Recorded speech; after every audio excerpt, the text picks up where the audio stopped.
Сәлеметсіздер ме сынып оқушыларым, мен сендерге бүгін математикадан 117 сабақты түсіндіріп беретін боламын. Менің арнама тіркеліп, лайк басып кетуді ұмытпаңыздар. Сонымен бүгінгі сабағымызды бастаймыз. Тақырыбы 117 сабақ. Разрядтан 2 рет аттап өту арқылы жазбаша көбейту және бөлу алгоритмі. Ұлы күйшілер, сен жазбаша көбейту және бөлу алгоритмін қолдануды үйренесің дейді. Бірінші тапсырма. Өрнектің мәнін тауып, Дина Нұрпейісованың Құрманғазы Сағырбайұлына қанша жасында шәкірт болғанын анықта дейді. Яғни бұл жерде мына өрнекті шығарамыз.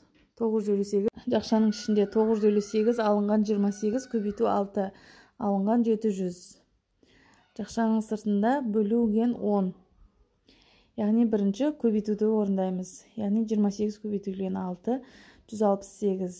958-ден 168 аламыз. 790. Үшінші амал 790-нан 700-ді аламыз. 90. 90-ды 10-ға бөлеміз. 9 қалады. Жауабы 9 жасынан бастап Дина Нұрпейісова Құрманғазыға шәкірт болған екен.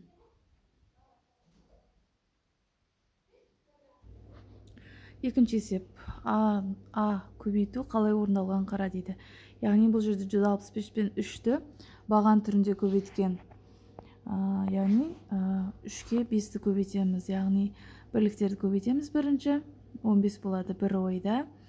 6-ға 3-ті көбейтсек, ондықтарды көбейтсек 18 болады. Ойдағы бір ондықты қосам, сонда 19. 9-ын жазып, бірі ойда қалады. Сондай-ақ жүздіктерді көбейтеміз. 1-ге 3-ті көбейтсек 3, оған ойдағы 1-ді қосып 4 болады. Сонда жауабы 495 болады. Енді соны қайтадан тексеріп көреміз. Бөлу қалай орындалған қара дейді. 495 бөлінген 3.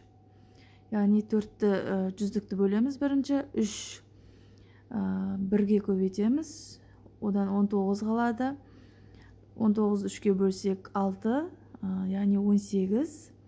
18-ден 1 қалады, 15. Бірлікті түсіреміз. Сонда 15-ті 3-ке бөлсек 5, яғни 165 болады. Дұрыс екен.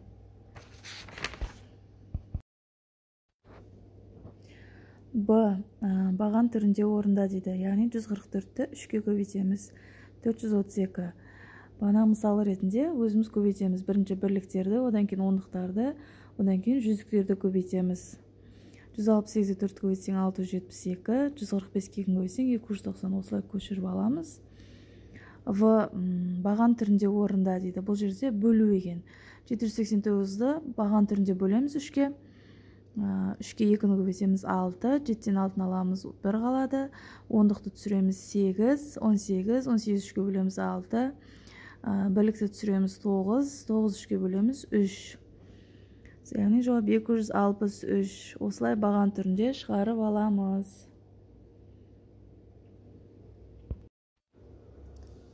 Үшінші есеп. Есепті сұрақпен толықтырып, оны шығар.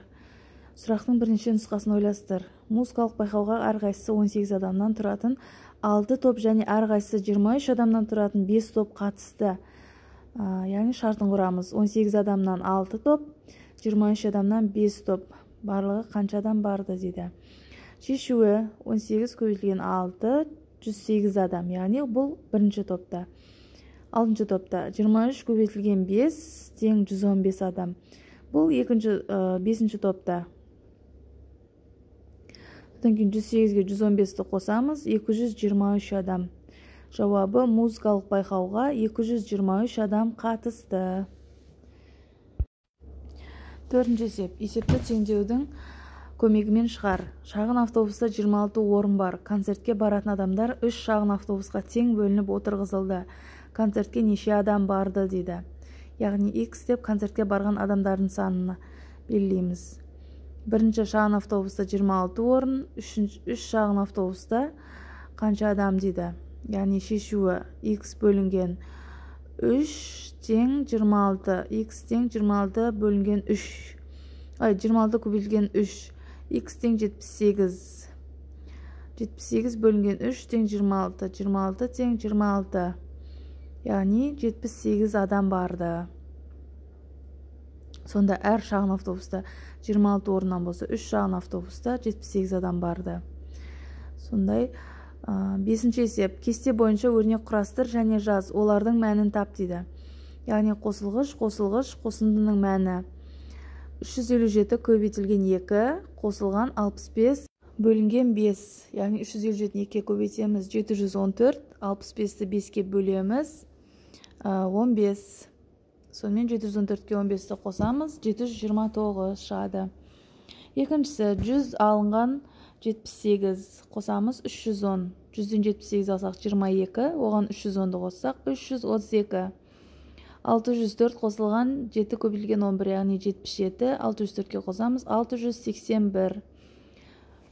354 бөлінген 3 қосылған 29. 354-ті 3-ке бөлсек 118, оған 29 қосамыз 147. 6-ші есеп. Есепте тексеруді орында деді. 127 көбейтілген 4, яғни баған түрінде шығарамыз 508. 508-ді 4-ке бөлеміз баған түрінде 127 шығады, яғни үстіп есептерді бөлеміз, бөлуді көбейтумен тексереміз. Бөлінген болса көбейтуді бөліндімен тексереміз. 7-ші есеп. Амалдар таңбасын теңдіктер тура болатындай орналастыр, жақша қоюға да болады дейді. Яғни мыналардың арасына таңбаларын қоямыз. 1 қосылған 2, 3, 3-ке 3-ті қоссаң 6, 6-ға 4-ті қоссаң 10, 10-нан 5-ті аламыз, тең 5 шығады. 1 қосу, жақшаның ішіне 2 көбейтілген 3, алынған 4